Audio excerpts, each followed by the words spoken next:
బాలాజీ గారు, రామారావు గారు,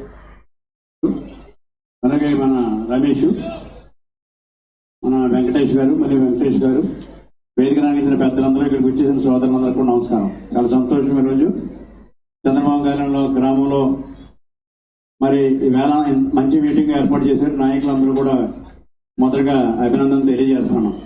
ఎందుకంటే మనం పార్టీ కార్యక్రమాలు మరి చంద్రబాబు నాయుడు ఆదేశాల ప్రకారం మనం ఎక్కడ పట్టుకుంటే అక్కడ మా నాయకులందరూ ముందుకు వచ్చి మేము పెడతామని చెప్పి ముందుకు వచ్చి మరి కార్యక్రమాలు ఏర్పాటు చేస్తున్నారు. చాలా సంతోషంగా భావిస్తూ, ఎందుకంటే బీసీల గురించి మెయిన్ ఇవాళ మనం ఇక్కడ ఒక వెహికల్ ఒకటి ఇచ్చారు. వెహికల్ మీద అన్ని మండలాల్లో కూడా మీటింగ్ పెట్టమన్నారు. మరి ఉదయం సామర్లకోట అయింది, ఇప్పుడేమో మనం ఇక్కడ జరిగింది. రేపు పెద్దాపురంలో జరుగుతుంది, రేపు ఈవినింగ్ జ్యోతిర్మాపురంలో జరుగుతుంది. ఈ కార్యక్రమం ఏర్పాటు చేసేమైంది. దీనికి కారణం బీసీ సోదరులకు వాస్తవ పరిస్థితులన్నీ చెప్పాలనే ఉద్దేశంతో ఉద్దేశంతో మనం ఈ సమావేశాలు పెట్టుకుంటున్నాం. ఎందుకంటే చంద్రబాబు నాయుడు గారు బీసీలకి చాలా ప్రాధాన్యత ఇచ్చాడు.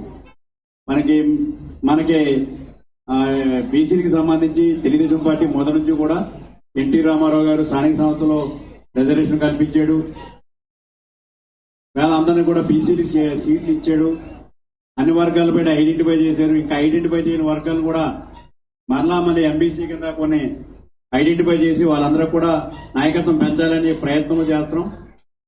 దాంట్లో భాగంగా మనం ఈ పెద్దాపురం నియోజకవర్గానికి వచ్చినప్పటికి మనకి బీసీలో ముఖ్యంగా చెట్టుపల్లి సామాజిక వర్గం ఎక్కువ ఉంది. అన్ని కమ్యూనిటీ బీసీల కంటే చెట్టుపల్లి వర్గం ఉంది, కానీ నాయకత్వం లేదు.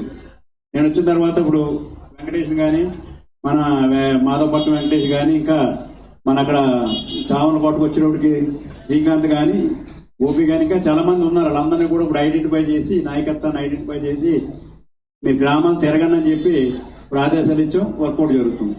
ఇప్పుడు అక్కడ శ్రీకాంత్ ఉన్నాడు సామర్లకోట శ్రీకాంత్ వచ్చినప్పటికి కమ్యూనిటీ పరంగా కాకుండా అందరినీ అన్ని బీసీలను కూడా తిరిగి ఎంకరేజ్ చేసి బాగా పార్టీ ఆర్గనైజ్ చేస్తుంది. అలాగే మనకు బాగా చెడుపల్లి కమ్యూనిటీ అనే కాకుండా ఆ పక్కన చిన్న కమ్యూనిటీలు ఉంటాయి. ఆ కమ్యూనిటీ కూడా ఐడెంటిఫై చేయవచ్చు.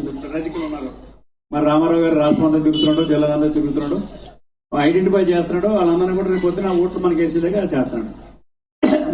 మాకు వచ్చినప్పటికి వేవర్స్ ఉన్నారు, వేవర్ తర్వాత వెలమలు ఉన్నారు, యాదవులు ఉన్నారు. అలాగే ఇక్కడ వచ్చినప్పటికి మన కమ్యూనిటీ సాగర్లు ఉప్పర్లంట సాగర్లు అంటారా అదే ఉన్నారు. అలాగే ఇక్కడ మనకి మళ్ళీ పెద్దాపురం వచ్చినప్పటికి గోల్డ్ స్మిత్స్ ఉన్నారు, అలాగే మంగళలు ఉన్నారు. ఈ కమ్యూనిటీస్ అన్ని చాలా కమ్యూనిటీస్ ఉన్నాయి, చిన్న చిన్న కమ్యూనిటీలు. అవన్నీ కూడా తెలుగుదేశం పార్టీకి ఎన్టీ రామారావు పెట్టిన కాడి నుంచి కూడా తెలుగుదేశం పార్టీకి ఓటేస్తున్నారు, కానీ అంత గుర్తింపు లేదు. అలా కాకుండా చంద్రబాబు నాయుడు గారు ఈ కమ్యూనిటీ అనేది గుర్తించి వాళ్ళందరూ ఒక వేదిక మీద తీసుకురావాలని చెప్పి అనుకున్నాడు. మన పెండర రమేష్ ఉన్నాడు. ఈ రమేష్కి ఒక బాధ్యత అప్పచెప్పారు. ఆ బాధ్యత చాలా మైనారిటీ కమ్యూనిటీస్ అంటే జంగాలో, బుడగ జంగాలో, మన పిచ్చి గూడోళ్ళు, తర్వాత గంగిరెద్దు, అలాగే తోలుబొమ్మలాట్లు, ఇలాంటి కమ్యూనిటీలు ఉన్నాయి. ఇప్పుడు అన్ని కమ్యూనిటీ చూస్తే మనకి ఇక్కడ 1000 ఓటు ఉంది, 1000 ఓటు పైన ఉంది ఇక్కడ మన నియోజకవర్గంలోని. అన్ని ఊర్లు కూడా 400, 300, 200, 1000 2000 దాకా వస్తుంది. అవన్నీ కూడా ఐడెంటిఫై చేసాడు. ఇప్పుడు ఐడెంటిఫై చేసి ఏ కమ్యూనిటీ ఎక్కడ ఉందో అన్నది ఐడెంటిఫై